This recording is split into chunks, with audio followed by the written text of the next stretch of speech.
Nag-crave ka ba sa lasagna pero mahilig ka din sa gulay? Ito ng tamang recipe. Teka lang. Intro, pasok!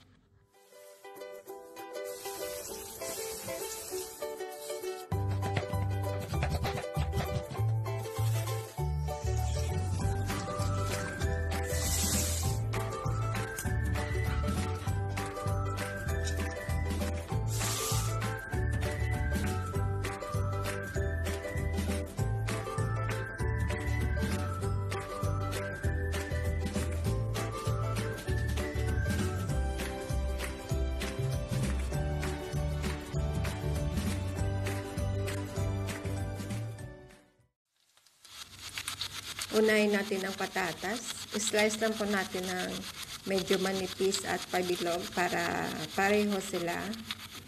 Ayan. And then set aside po natin. Sana magustuhan po ninyo ang ating recipe for today. Ito naman ang next natin ay ang talong. Maliliit lang na talong. Pwede kayong gumamit ng malalaki na pabilog na talong. Mas maganda din yun. Ito yung pinili ko kasi para magkapantay-pantay yung size nila. And then, set aside lang po natin to. At ito pa ang paborito ko.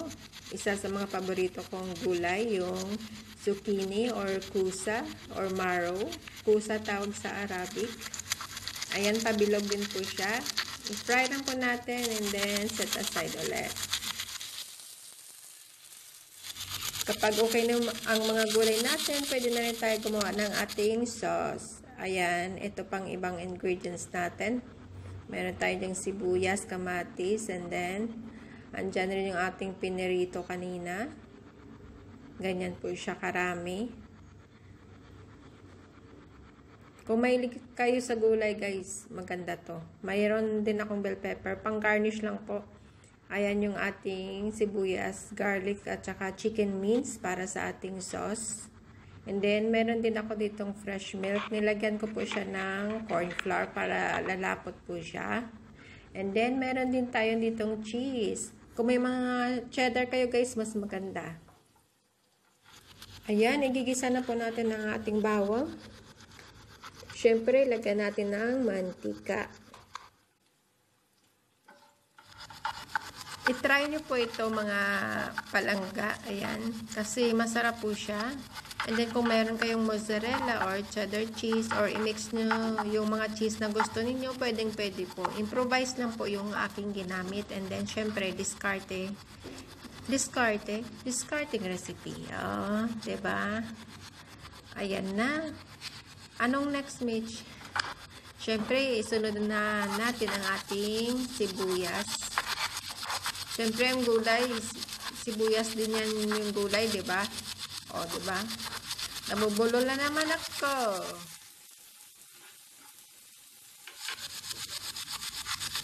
Gisa-gisa is on the go.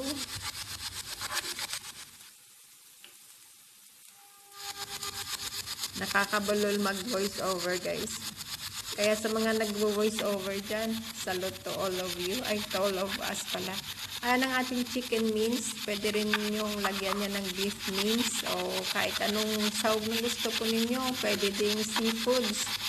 If nakakaluwag-luwag kayo, pwede din po.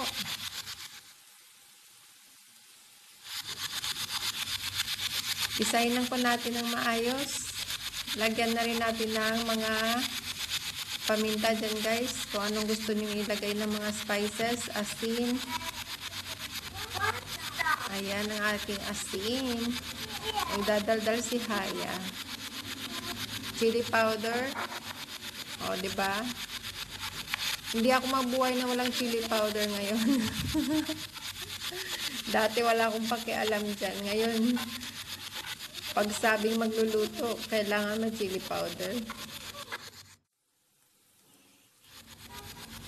Meron tayong sili dyan mamaya guys. Ipang-garnish lang natin yan para hindi manghang. And ito ng ating mixture. Gatas po yan at saka corn flour. Para pakuluan lang natin ng konti ang ating minced chicken. At saka lumapot po siya ng bahagya. And then, ready na. Ito.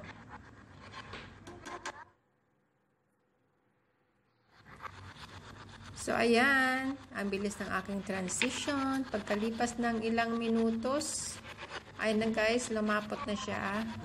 And syempre, means yung ginamit natin, madali lang po maluto yan.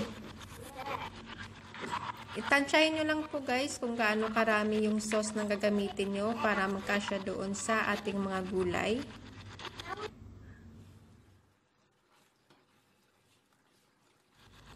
The creamy, the merrier. Oh. Pwede nyo rin po yan lagyan ng cheese. Diyan mismo. Para masarap siya or meron din kayong cream, lagyan nyo rin. Kasi sa akin, improvise nga lang, diba? So, hinati ko po yung aking sauce. Tapos, nag-layer-layer na ako ng mga gulay dyan. Siyempre, wala tayong oven. Diskarte pa rin. Sa kaldero pa rin tayo magluluto. Marami kayong matutunan dito sa aking channel. Kung manood kayo, huwag kayong mag-skip ng videos and especially ng ads. Baka naman. So, matagal na po itong video ko na to. Kaya, ewan ko. Tinago ko lang po siya. So, nagalungkat ako kasi nga wala tayong wifi. Ayan.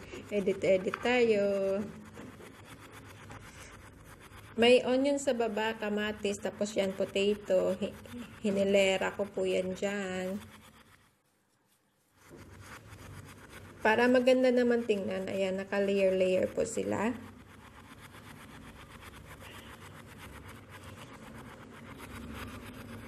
Sundan nyo lang guys, kayang-kaya nyo yan. Kamatis at onion sa baba po yung nilagay ko. After ng ating patatas, ayan, nilagyan ko yan siya ng cheese. Any cheese guys na meron kayo, pwede nyo ilagay. Huwag lang yung cheese miss, ha? Oy. Tumawa sila. O ako lang. Pagtapos niyan, ayan, si Haya ang ingay. Nilagyan ko rin ng sauce sa taas. Medyo slight lang konti kasi tansyahin natin na magkasya.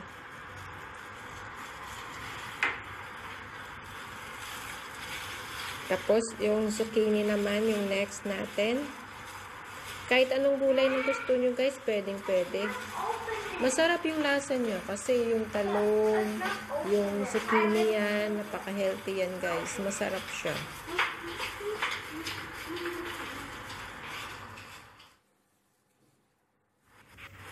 Ayan, kung andito pa kayo, patuloy na nanonood. Maraming salamat po.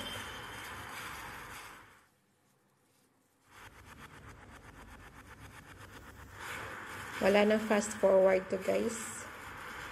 Sakto lang to 10 minutes yata yung video natin. O diba? Gandahan niyo yung paghilera ha.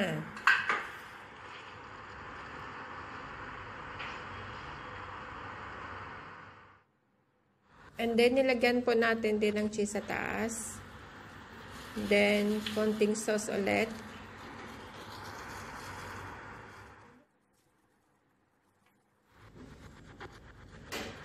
Ayan, after ng sauce guys, ilagay na rin po natin ang natitira nating gulay dyan na talong.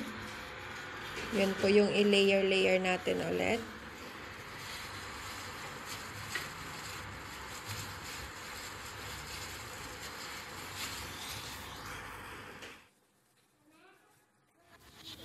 At sana may natutunan po kayo ulit sa ating video for today.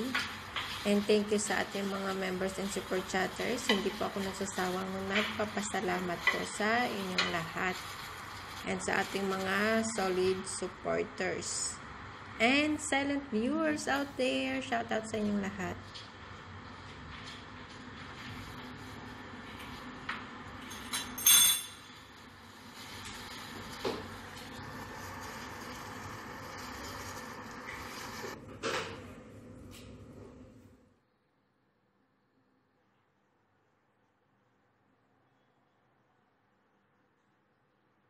So, ayan, nilagyan na natin ng toppings and para gumanda naman po siya.